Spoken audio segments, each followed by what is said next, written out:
Latam as an airline is underrated, which is a shame because it's an airline full of culture, warmth and South American spirit, which is what we found out when we flew on the Boeing 777 from London to Sao Paulo.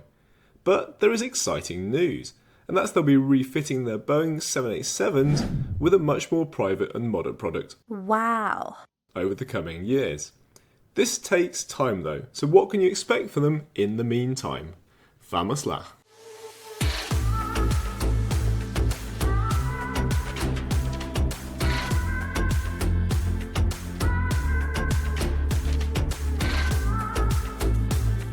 Hola, ¿cómo está? Welcome to Bogota in Colombia.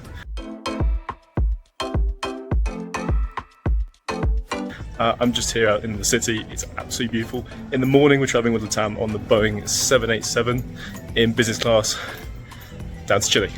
But before we go, I need to say this, and I'm compelled to say it because people overlook Bogota as a destination all the time, and that's a big shame.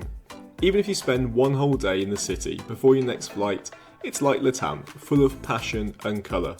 As a tourist, it feels untapped. The bus system is fascinating because it's like trains on wheels, and the locals are friendly and helpful, and if you love empanadas, there's a lot of chic cafes to visit. But for now, sadly, it's time to back to my hotel on the bus, for a far too early departure over to Santiago.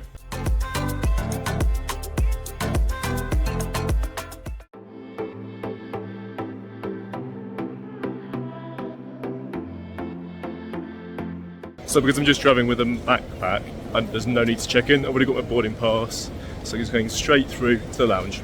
And if you need to check your bag, Latam has a premium queue, called Cabinas Premium, which has about 5 people queuing for a single desk. Spoiler alert, tomorrow I was due to fly back to Bogota with Avianca, before my phenomenal and mind-blowing experience on KLM. But despite being open-minded to their situation, given they barely survived the pandemic, they decided to cause me frustration by downgrading a beautiful Boeing 787 with lie-flat suite to an A320neo, and then demanding $500 to switch back. But if you're interested to know how that went, then I'll be publishing this in the new year.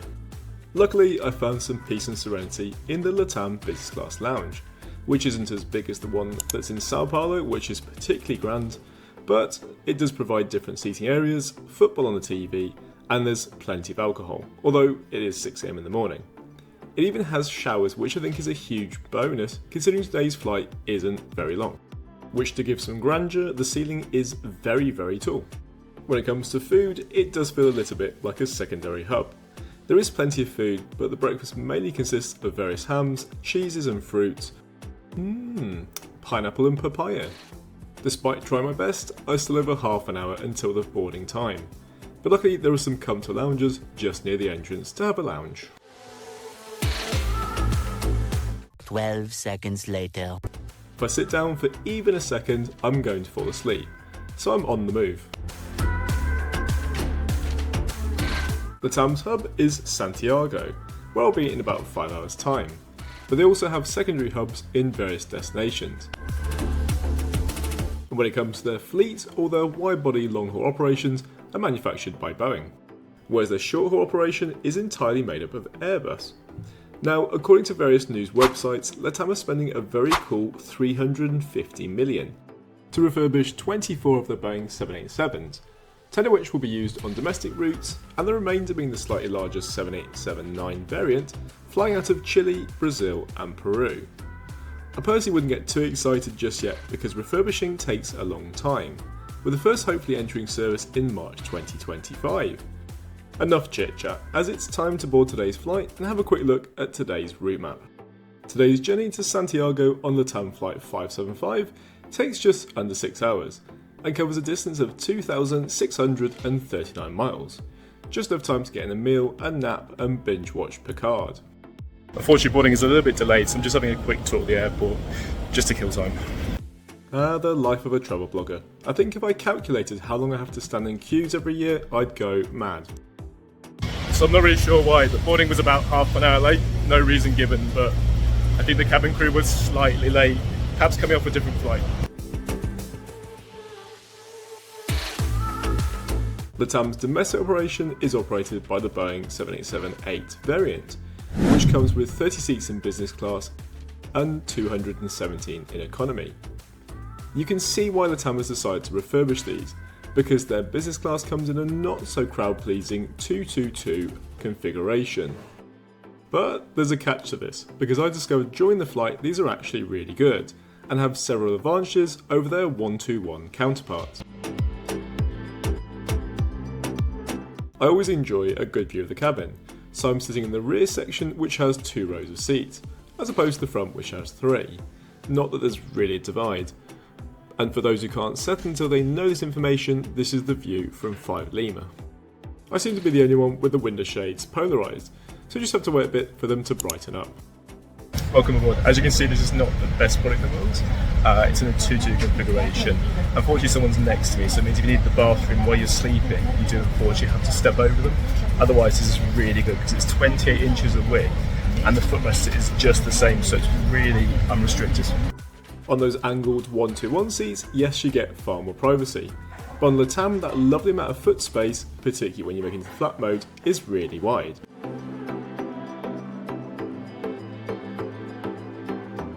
For a flight departing so early that lasts nearly 6 hours, bedding is very much appreciated. I quite like the simple, natural looking design of the drawstring bag, which contains a duvet and a pillow. And additionally, there's a rather handsome looking amenity kit, which, like someone who was struggling to come up with a design, probably accidentally dripped paint on paper and had an aha moment, as well as a copy of today's menu.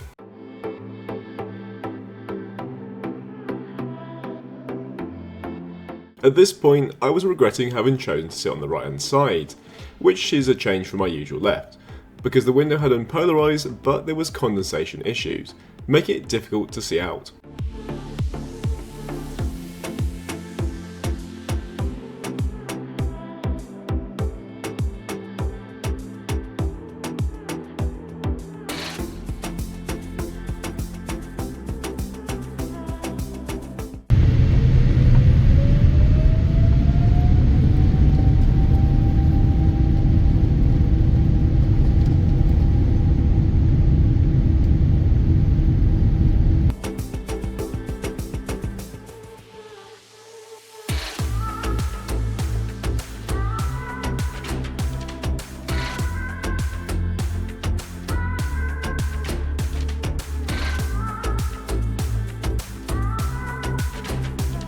With the climate in South America being generally warmer than the UK, at least until global warming sets in, I was glad to see Latam had opted for air vents.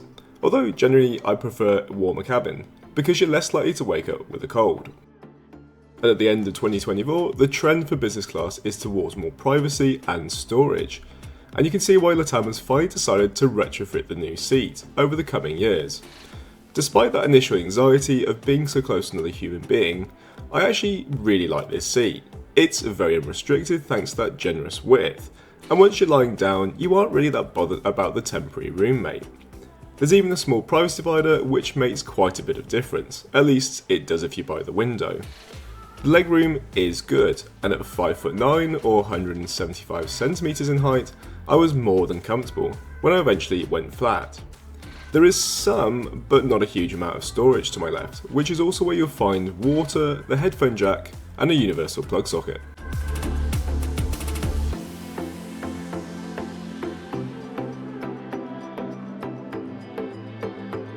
For a flight that lasts 6 hours, the headphones are good, even if they look a little bit cheap. My gripe with this style of headphones is that if they sit on the ear, you get about 4 hours out of them before they become uncomfortable. But this is pretty common, so not specific to Latam. As for the in-flight entertainment screen, it's not large by today's standards, and at least it's touchscreen, but given how far away it is, I would quickly familiarise yourself with the remote control.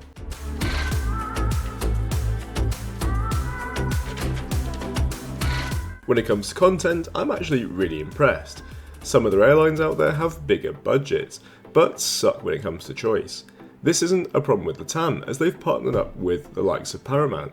So despite having lots of choice, I was binge watching Picard, and unfortunately ran out of time.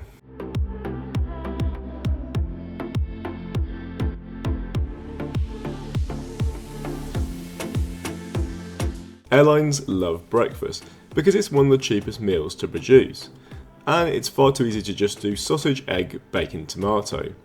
Not today. Latam has 3 options available, and I didn't find the awkward situation where they say sorry, all we have left is. So your choices are omelette, ham and cheese, or a turkey ham sandwich. Not the most inspired menu in the world, but it's full of delicious items that most people will enjoy. And a more than adequate selection from the bar. The meal service starts off with a refreshing warm towel. And having used the showers earlier, I don't really need it, but you'd be amazed at how much you sweat during a flight. Gross, I know.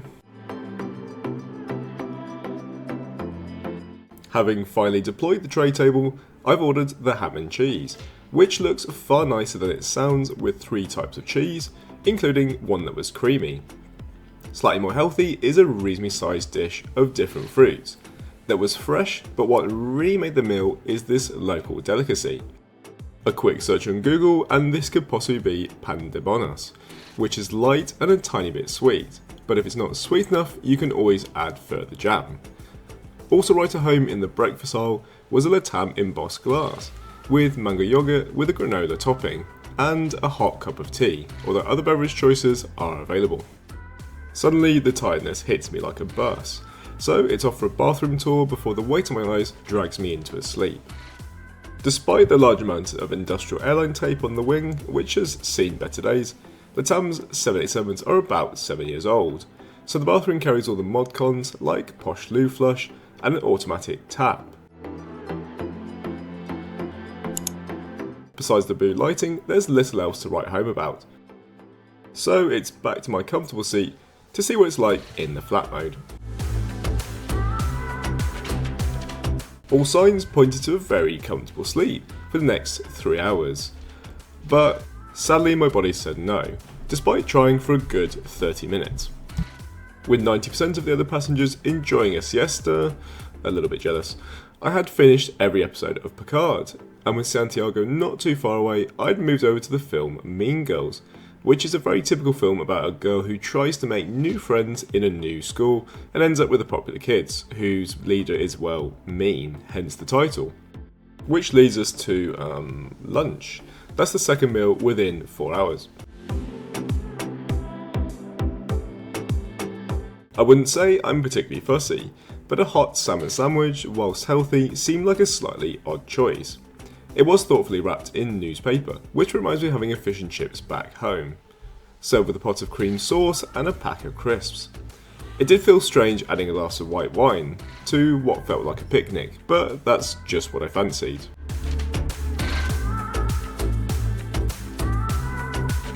And finally, with the lights raised in the cabin, we're making our approach to Santiago, and with lunch being an afterthought, we were treated to a snowy view of the mountainous ranges in the north of Santiago.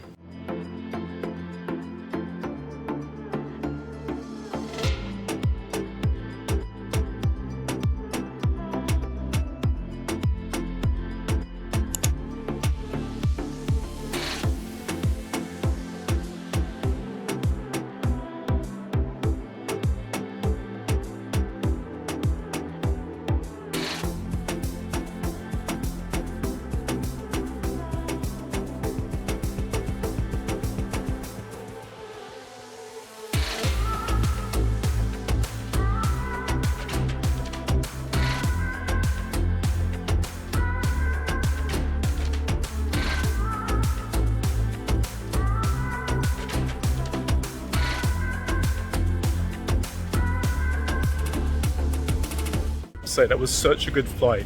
It's only 6 hours long, but we were fed twice. There was a first meal which was quite substantial, and the second was basically a sandwich. I'm not really sure that hot salmon was a good choice, but it's healthy.